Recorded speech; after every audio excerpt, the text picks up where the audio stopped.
Welcome back. कुछ बात करेंगे टोरंटो में शदीद गर्म तरीन वीकेंड के बाद महकमा मौसमियात ने टोरंटो में मजीद गर्म तरीन मौसम के हवाले से अलर्ट जारी कर दिया है। मजीद अहवाल इस रिपोर्ट में। शदीद गर्म तरीन वीकेंड के बाद महकमा मौसमियात की जानिब से टोरंटो में मजीद गर्मी पड़ने का इम्कान जाहिर किया गया है। महकमा मौसमियात के मुताबिक दर्जा हरारत 32 डिग्री सेंटीग्रेड तक जा सकता है। इस शदीद गर्मी के साथ शदीद बारिश की भी तवक्को जाहिर की जा रही है, जबकि रात के वक्त दर्जा हरारत 20 डिग्री तक पहुँच सकता है। मौसमियात की जानिब से खुशखबरी सुनाई गई है कि आने वाले दिनों में दर्जा हरारत कम हो जाएगा। बुध के रोज टेम्परेचर 25 डिग्री सेंटीग्रेड तक पहुँच जाएगा। कुछ बात करेंगे ग्लोबल T20 कनाडा लीग में। ब्रॉम्पटन वुल्व्स ने मॉन्ट्रियल टाइगर को 10 विकेटों से शिकस्त दे दी। मजीद अहवाल इस रिपोर्ट में। ग्लोबल 20 कनाडा लीग में ब्रॉम्पटन वुल्व्स ने मॉन्ट्रियल टाइगर्स को 10 विकेट से आउटक्लास कर दिया। एशियन सूधी ने 5 विकेटें अपने नाम की। पाकिस्तानी स्टार ने एक प्लेयर को मैदान बदर किया। शादाब खान की ऑलराउंडर परफॉर्मेंस भी टोरंटो नेशनल्स को फतह न दिला सकी।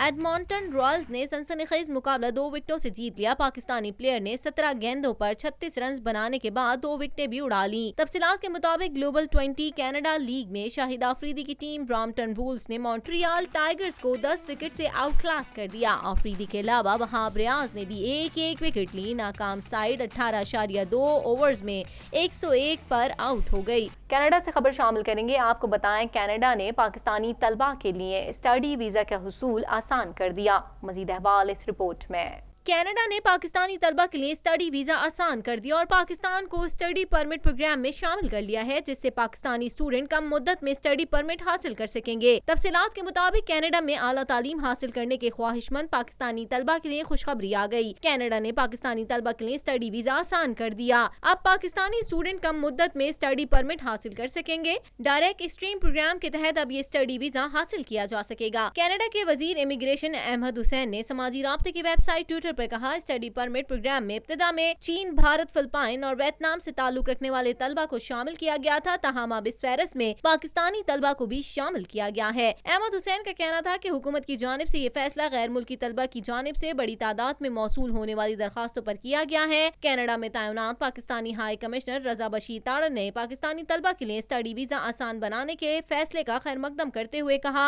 नए वीजा पॉलिसी के तहत पाकिस्तानी तलबा तमाम जरूरी दस्तावेजात फराहम करने के बाद 20 दिन में वीजा हासिल कर सकेंगे। पाकिस्तानी हाई कमिश्नर रजा बशीर तारण ने कैनेडियन हुकूमत और इमिग्रेशन मिनिस्टर अहमद हुसैन की काविशों को सराहा। पाकिस्तानी हाई कमिश्नर ने कैनेडियन आला हुक्काम से मुलाकात में पाकिस्तान को स्टूडेंट डायरेक्ट स्ट्रीम प्रोग्राम में शामिल करने की दरख्वास्त की थी। ख्याल रहे कि कनाडा रग्बी के लिहाज से दुनिया का दूसरा सबसे बड़ा मुल्क है। ये बर्रे आजम शुमाली अमरीका के बड़े हिस्से पर मुहित है। बहरिया ओकियानूस से लेकर बहरिया मुंजमिद शिमाली तक फैला हुआ है। कनाडा की जमीनी सरहदें अमरीका के साथ जुनूब और शुमाल मगरिब की तरफ से मिलती हैं। और अब कुछ बात करेंगे अमरीकी रियासत कैलिफोर्निया में फूड फेस्टिवल के दौरान फायरिंग से 3 अफराद हलाक हो गए। मजीद अहवाल इस रिपोर्ट में। अमरीकी रियासत कैलिफोर्निया में मुसल्लह शख्स की जानिब से की जाने वाली फायरिंग के नतीजे में 3 अफराद हलाक हो गए। वाक़े में 11 अफराद जख्मी हुए हैं। अमरीकी शहर सान जोस के करीब फूड फेस्टिवल में फायरिंग करने वाला सफेद फार्म हमलावर भी मारा गया है, ताहम इसकी ताहाल शनाख्त सामने नहीं आ सकी है। पुलिस इस बात की भी तहकीकात कर रही है कि वाक़े में इस शख्स के अलावा भी कोई और तो मुलविस नहीं। अमरीकी मीडिया के मुताबिक फायरिंग का वाक़या कैलिफोर्निया के शहर सान जोस के करीब होने वाले ग्लोरी गार्लिक फूड फेस्टिवल में पेश आया, जिसके बाद मेले में भगदड़ मच गई। पुलिस ने मौके पर पहुंचकर सूरत हाल पर काबू पाया। मुश्तबा मुसल्लह शख्स को जवाबी फायरिंग करके हलाक कर दिया। वाक़े में हलाक होने वाले 3 अफराद की लाशों और 11 जख्मियों को मुकामी अस्पताल मुंतकिल किया गया है, जहां जख्मियों को तिब्बी इमदाद दी जा रही है। कुछ बात करेंगे अमरीकी सदर डोनाल्ड ट्रंप के दौर में इस्तीफों की झड़ी लग गई और DNI ने भी इस्तीफा दे दिया। मजीद अहवाल इस रिपोर्ट में।